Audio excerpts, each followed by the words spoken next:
अस्सलामुअलैकुम all overs the world forex traders.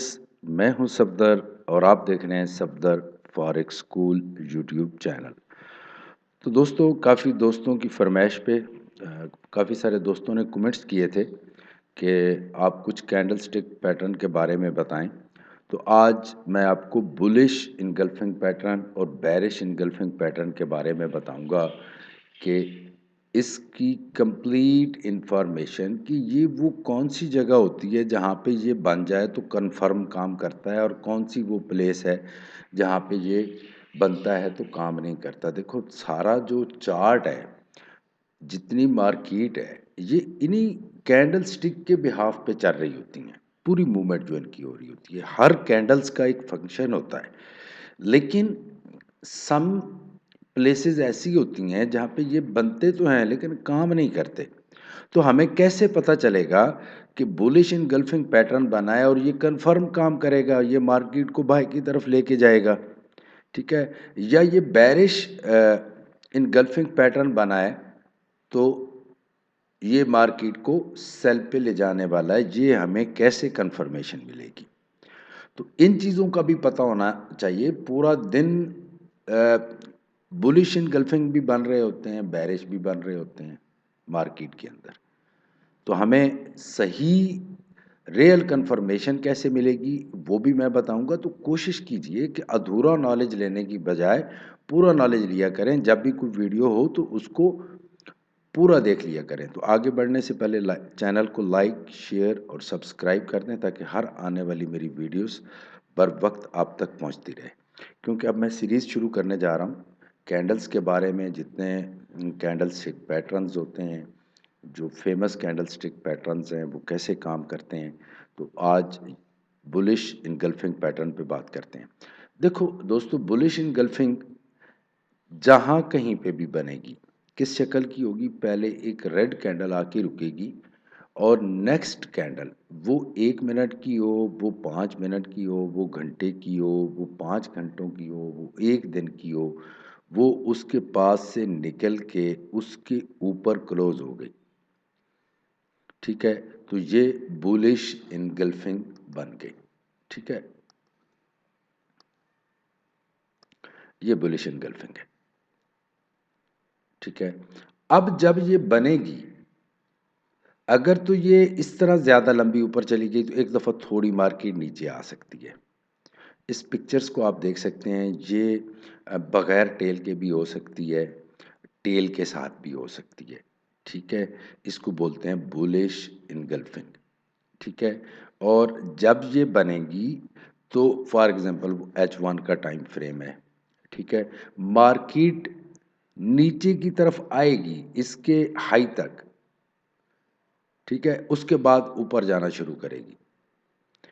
ये नहीं कि जब बुलिश इनगल्फिंग बने तो डायरेक्ट ऊपर चली जाएगी मार्केट, और सम टाइम बनता भी है तो मार्केट नहीं जाती। उसकी रीज़न क्या होती है? अब अगर तो आप प्रोफेशनल ट्रेडर हैं तो यकीनन आपको दिन के पिवट पॉइंट का भी पता होगा और दिन की सपोर्ट एंड रेजिस्टेंस का भी पता होगा। अच्छा, अगर आज आप ट्रेडिंग के लिए बैठे हैं और आपने गोल्ड का पिवट पॉइंट भी देख लिया डे वन का और उसकी सपोर्ट एंड रेजिस्टेंस भी देख ली, ठीक है, एच फोर का एच फोर का पिवट पॉइंट भी देख लिया, उसकी सपोर्ट एंड रेजिस्टेंस का भी आपको पता है। इसी तरह तमाम टाइम फ्रेम पे देखो,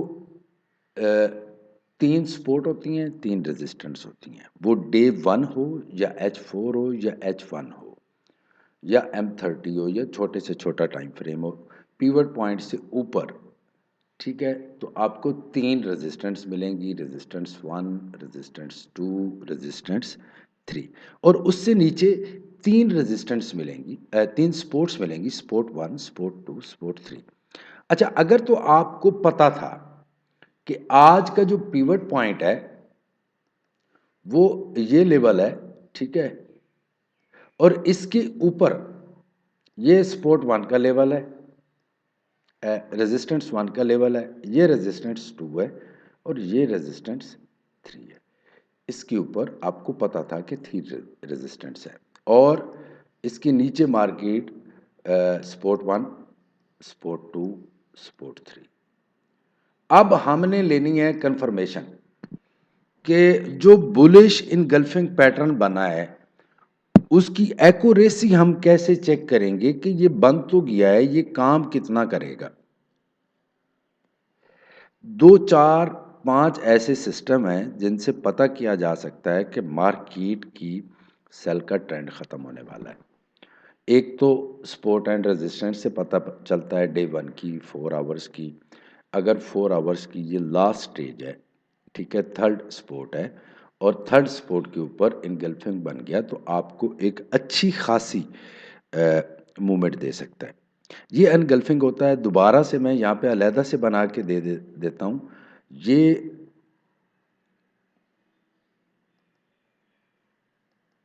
मार्केट नीचे आ रही थी, रेड कैंडल बनी, ठीक है, और साथ में लास्ट सपोर्ट के ऊपर, सपोज अगर आप बिल्कुल कंफर्म ट्रेड करना चाहते हैं, लास्ट सपोर्ट के ऊपर नेक्स्ट कैंडल ग्रीन की निकली और इसको ऊपर जाके इसकी बॉडी के ऊपर, टेल के ऊपर नहीं, इसकी बॉडी जो खड़ी होगी, टेल चाहे इतनी भी होगी ऊपर तक, इसकी बॉडी के ऊपर जाके रुक गई और थर्ड सपोर्ट भी थी, वहां पे थर्ड सपोर्ट थी, वो डे की थर्ड सपोर्ट थी, वो H4 की थर्ड सपोर्ट थी, वो H1 की थर्ड सपोर्ट थी, जो किसी भी पैटर्न की वो थर्ड सपोर्ट है। तो अब जो नेक्स्ट कैंडल निकलेगी तो वो इतना कर सकती है कि नीचे आके फिर ऊपर की तरफ। तो ये बुलिश इनगल्फिंग पैटर्न है। इसकी शक्ल ऐसे भी हो सकती है, विदाउट टेल भी हो सकती है, ठीक है ना। और पूरा कवर कर ले रेड कैंडल को, ग्रीन कैंडल पूरा कवर करके ऊपर रुके तो आपको एक तो ये कि ये इनगल्फिंग बुलिश इनगल्फिंग पैटर्न बन गया, ठीक है। अब नेक्स्ट जो है आपने कंफर्मेशन देखनी है कि बना कहाँ पे है, सेकंड सपोर्ट पे बना है, थर्ड पे बना है, हो सकता है मार्केट सेकंड सपोर्ट से वापस चली जाए तो भी फायदा है। तो चलो आप ज़्यादा नहीं, एक कैंडल का फ़ायदा उठा सकते हो। और वो जो कैंडल जिसका आपने फ़ायदा उठाना है वो इसकी प्रीवियस कैंडल होगी रेड, वो किस साइज़ की है, ग्रीन नहीं देखनी, रेड साइज़ की जो कैंडल है उसका क्या साइज़ है।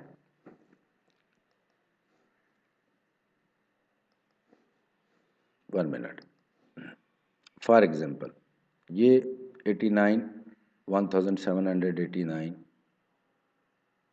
1794, 5 पॉइंट। तो नेक्स्ट 5 पॉइंट जो है उसके 5 भी ना रखें, आप 3 पॉइंट रखें।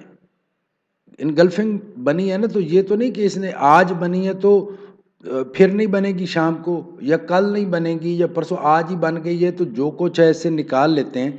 आप इसके 5 पॉइंट का अगर लगा लेते हैं, देखो जब सम टाइम क्या होता है कि ये कहाँ से निकली मार्केट, कहाँ तक चली गई, और मैं क्या कह रहा हूँ कि 3 पॉइंट का आप अपना टीपी रखें। ये स्टॉप लॉस हिट नहीं करेगी। अगर कंफर्म इनगल्फिंग बनी है, किसी सेकंड सपोर्ट पे बनी है या थर्ड पे बनी है, तो इसका नीचे स्टॉप लॉस है, ये आपका हिट नहीं करेगी। हाँ, अगर आपको स्टॉप लॉस चेंज करना आता है, अगर आपको स्टॉप लॉस चेंज करना आता है तो फिर आपके लिए प्रॉब्लम नहीं है, फिर 3 पॉइंट लेने की ज़रूरत नहीं है, जहाँ तक मार्केट जाती है उसको जाने दें, ठीक है।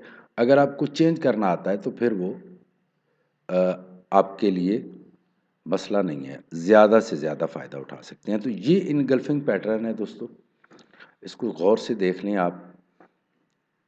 और जहाँ पे भी बने ये बुलिश इनगल्फिंग है। जस्ट मिनट,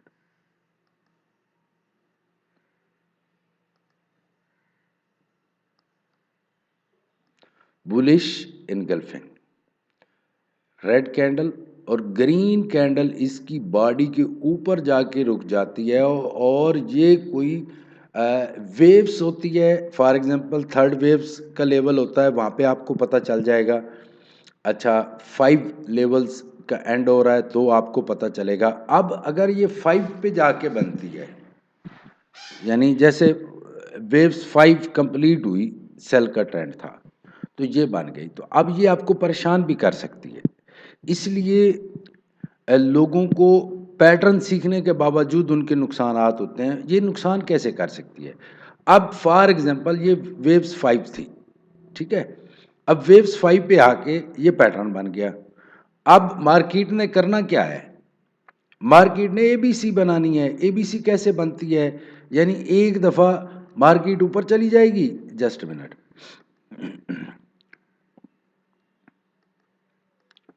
यहाँ से एक दफ़ा मार्केट ऊपर चली जाएगी और फिर नीचे आ जाएगी, फिर ऊपर चली जाएगी। तो ये जब एबीसी बनेगा तो आप तो कंफ्यूज हो जाएंगे कि ये क्या हो गया। एबीसी के बाद ट्रेंड बनना होता है, कहाँ पे जाती है मार्केट कोई पता नहीं है, सेल का ट्रेंड बनेगा या बाय का बनेगा, ठीक है? तो इसलिए जब भी बुलिश इनगल्फिंग बने तो पहले तो आपको ये पता होना चाहिए कि पिवट पॉइंट के बाद ये नीचे सपोर्ट कितनी सपोर्ट से रिवर्स हो रहा है। अगर ये थर्ड से हो रहा है तो फिर एक बड़ी मूवमेंट कर सकता है, ठीक है? तो ये चीज़ें भी देखनी ज़रूरी होती हैं। तो ये बुलिश हो गई और अब हम बेरिश को देखते हैं कि उसकी क्या पोजीशन होती है। देखो, अगर तो मैंने आप लोगों के साथ मजाक नहीं करना, अपना यूट्यूब चैनल प्रमोट करना है, तो फिर मैं जल्दी जल्दी बातें बता के यहाँ से चला जाऊँ, ताकि जो है आप मेरा चैनल प्रमोट हो। तो मुझे चैनल प्रमोट करने की ज़रूरत नहीं है। मैं इस चीज़ के शदीद खिलाफ हूँ कि आप किसी को अधूरा नॉलेज दे दें। नॉलेज जब भी दें वो कंप्लीट नॉलेज होना चाहिए, ठीक है ना? तो अब हम देखेंगे बेरिश इनगल्फिंग, और इसी तरह step by step.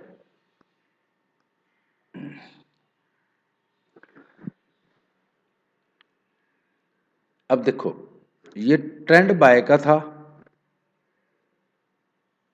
Trend bye का है, मार्केट बाय की तरफ जा रही है, ठीक है?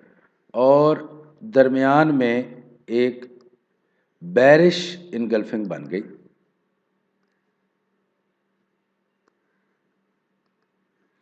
ये अब मार्केट को ये थोड़ा नीचे लेके आई, थोड़ा नीचे नहीं, यानी जितनी इसकी डिमांड थी, कम से कम जितना इसने जर्नी करना होता है वो इसने किया है एक दफ़ा। अब हो सकता है ये सेकंड रेजिस्टेंस हो। जब भी मार्केट किसी रेजिस्टेंस पे आती है तो रेजिस्ट ज़रूर करती है, एक दफ़ा उसका प्रूफ देती है कि यहाँ पे है, और सम टाइम नहीं देती, सम टाइम नहीं देती। वो जो न देने की रीज़न्स होती है कि रेजिस्टेंस आ गई या सपोर्ट आ गई और मार्केट क्रॉस करती चली गई, वो एक बड़ी यूनिक नॉलेज की बात है। वो कुछ कैंडल्स होती हैं जो अपनी पावर जनरेट करती हैं, वो मेरे कोर्स का हिस्सा भी है।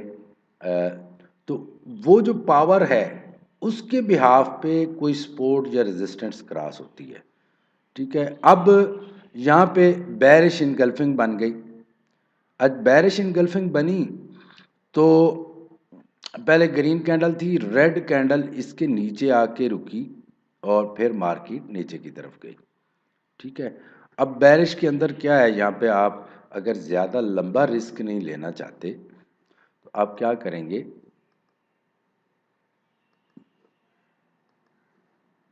यहाँ पे एसएल लगाएंगे और यहाँ से आप ट्रेड लेंगे। अब इसके दरमियान कितने पॉइंट हैं? 2 पॉइंट की ये पैटर्न है, 2 पॉइंट का, जहाँ से आप ट्रेड ले रहे हैं तो 2 पॉइंट मार्केट डेफिनेटली नीचे जाएगी, यहाँ पे आपका एसएल होगा।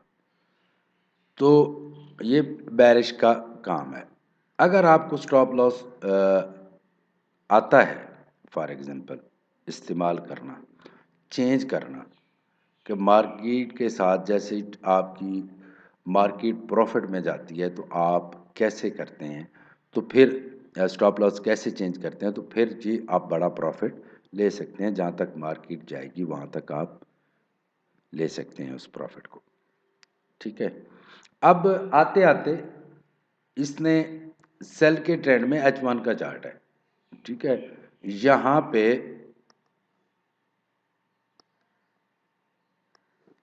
इसने बना दिया बुलिश एनगल्फिंग, तो मार्केट को खींच के कहाँ तक ले गई देखें। तो दोस्तों आपके पास कोई भी कैंडल है, वो बुलिश इनगल्फिंग है, बेरिश इनगल्फिंग पैटर्न है, वो हैमर है, वो इन्वर्टेड हैमर है, वो ट्वीज़र है। ट्वीज़र की भी 20 किस्में हैं, तो 20 टाइप के होते हैं ट्वीज़र। अच्छा, आपको इस नॉलेज के साथ साथ क्या चाहिए, पिवट पॉइंट्स निकालने आते हों या नहीं निकालने आते, तो प्ले स्टोर ऐप के ऊपर एक लाइव डेली सिग्नल ऐप है, आप वहाँ से ले सकते हैं। ठीक है, वहाँ से आप live daily signal app download करें और उसके बाद डेली के, वीकली, मंथली, अब मुख्तलिफ़ कंपनीज़ के मुख्तलिफ़ एनालिसिस करने वाली कंपनीज़ जो हैं या ट्रेडर्स हैं, उनके वहाँ पे pivots, point and support and resistance her time frame के अवेलेबल होते हैं मंथ के अलावा। लाइव डेली सिग्नल ऐप, तो वहाँ पे जो पिक्चर सी लगी होगी वो भी signal red and green signal वाली होगी, तो वो आप वहाँ से इंस्टॉल करें अपने मोबाइल में और दिन के पिवट्स पॉइंट। अब आपने कितने मेरे दोस्तों ने सीखा हुआ है कैंडल स्टिक पैटर्न्स, लेकिन उनका रियल इस्तेमाल का पता नहीं है। अच्छा, अब बेरिश इनगल्फिंग पे थोड़ी सी बात कर दें। मैं इसकी पिक्चर्स कैसी होती है, ये जनाब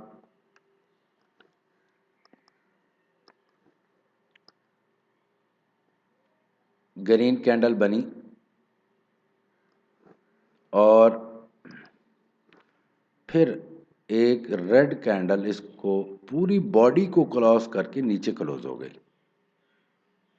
अब अगर तो ये कोई सेकंड सपोर्ट, सेकंड रेजिस्टेंस या थर्ड रेजिस्टेंस है, तो फिर तो बेस्ट है।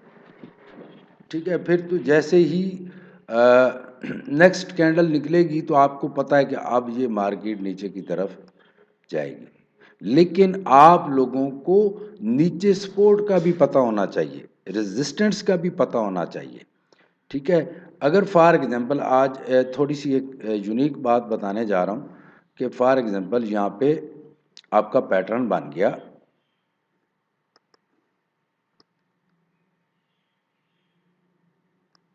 अब नेक्स्ट कैंडल रेड की निकली, यहाँ तक आ गई, लंबी आ गई। अब इसका साइज देख लें, अब क्या हो सकता है, अब नीचे क्या है, नीचे है सपोर्ट। अब नेक्स्ट कैंडल जो निकलेगी, क्योंकि ये पहले से लंबी बन चुकी है, काफ़ी लंबी बन चुकी है, या तो इस जगह तक रुक जाती, अब पहले से ही काफ़ी लंबी बन के नीचे आ गई। अब नेक्स्ट कैंडल निकलेगी, यहाँ से इसको टच करेगी और फिर ऊपर की तरफ भाग जाएगी। अगर आपने सपोर्ट इसका स्टॉप लॉस का ख्याल नहीं रखा, तो मार्केट हो सकता है कि ट्रेंड बाय का हो, नेक्स्ट कैंडल भी बाय की बने, उससे अगली भी बाय की बने, उससे अगली भी, और आपने यहाँ पे एसएल नहीं लगाया था तो आपका बड़ा नुकसान हो सकता है। कभी भी लाइफ के अंदर ऐसी किसी स्ट्रेटजी का इस्तेमाल न करें आप जिसके अंदर एसएल नहीं होता है। ठीक है, तो ये बुलिश और बेरिश इनगल्फिंग पैटर्न के बारे में थोड़ा सा मैंने बताया है। देखो दोस्तों, अगर इसी पे मैं तफसील कर दूं तो ये 1 घंटा भी लग सकता है। कोशिश मैं करूंगा कि जितना टाइम भी लगे आप लोगों तक जो नॉलेज पहुंचे वो कंप्लीट हो, ताकि रोज़ाना बेस पे नए नए टीचर्स के आप पैटर्न देखते रहें। Thank you very much. Like share और सब्सक्राइब कर दें। Have a great and successful future. Allah हाफिज़।